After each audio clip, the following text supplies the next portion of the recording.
Gentlemen, welcome back. Um, I've been seeing on, I've been seeing different videos in response to the fact that the ACC is going to stay intact and ESPN is going to try to keep them intact for the simple fact so they can gain a profit. Now, what is interesting is the continuing discussion about the Pac 12. Now,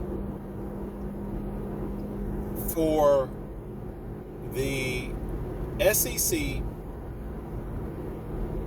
to continue to remain in discussion as a power conference lies within the hands of Nick Saban, Alabama, and the Georgia.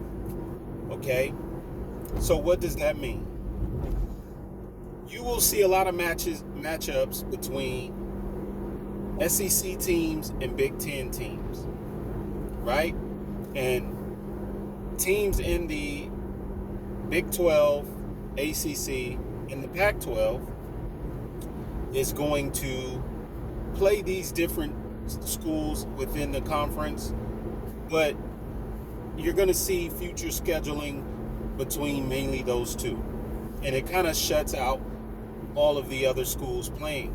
But I will say this, for all the schools or universities that get a shot at these powerhouse schools in the SEC and the Big Ten, as long as they win those ball games in their home stadium, then that would balance the talk of if these schools are better. The only disadvantages that would come from this is if there is biases that come from the college football playoff structure as well as the TV networking. Okay, as long as there's level playing field of this landscape, college football landscape, you won't hear the conversation of these schools being better than the other schools in the Big 12, ACC, so on and so forth. As long as every time they match up, they win.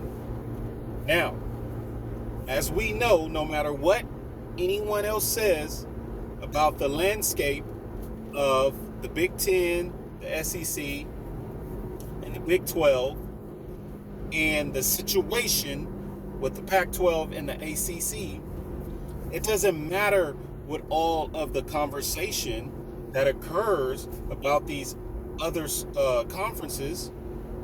As we know right now, those are the big three conferences. At this point, they just are.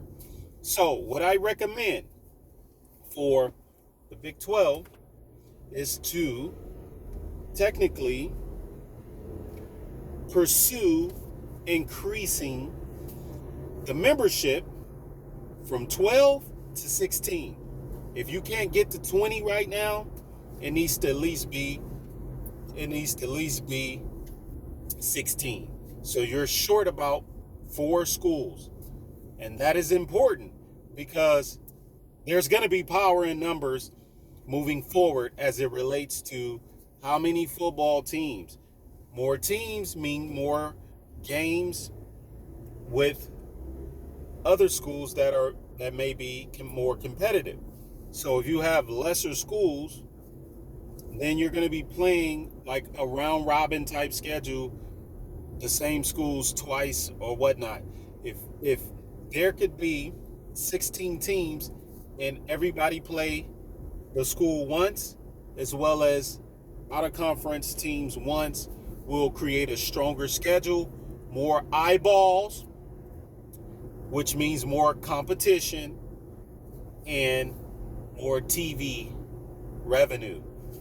If you're playing the same schools twice in a year within the conference, you're going to get the same number of eyeballs or less, and it's not going to draw more marketing to the schools and overall the conference. So there needs to be more members, and at this point, I would aim for 16. That seems to be the number, with the exception of the Big Ten. Now, when they increase, the Big Ten and the SEC, then the other teams should increase. I mean, the other Big 12 should increase its membership.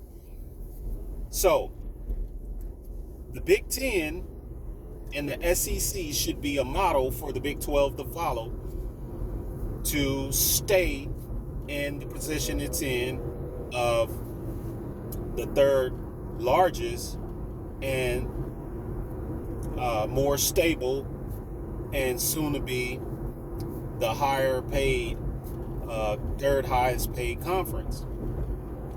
We already know what's going on with the ACC. They're staying par at their TV deal.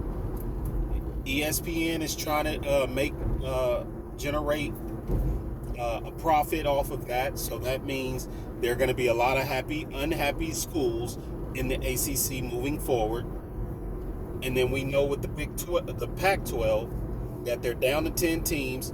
Oregon does not want to remain in that conference once UCLA and USC has left. The Ducks want out. And if the Ducks go out, then you got schools like Arizona and everyone else trying to find a more stable conference to be in. And at this point, the Big 12 is the only avenue for the Arizona schools, the Colorados, so on and so forth. So no matter what any other sports commentators or anyone out there say about what's going on with these concepts of the college football landscape, these are the facts that remain. So moving forward, the Big 12 must consistently stay in negotiation with better positioning themselves for their next TV deal, which would include adding those Pac-12 schools, would position them for a better TV deal. I would say roughly 40-45 million a year per school. So that is my take. Global news. Thank y'all for listening, and stay tuned for the next video. Thank y'all. Have a good day.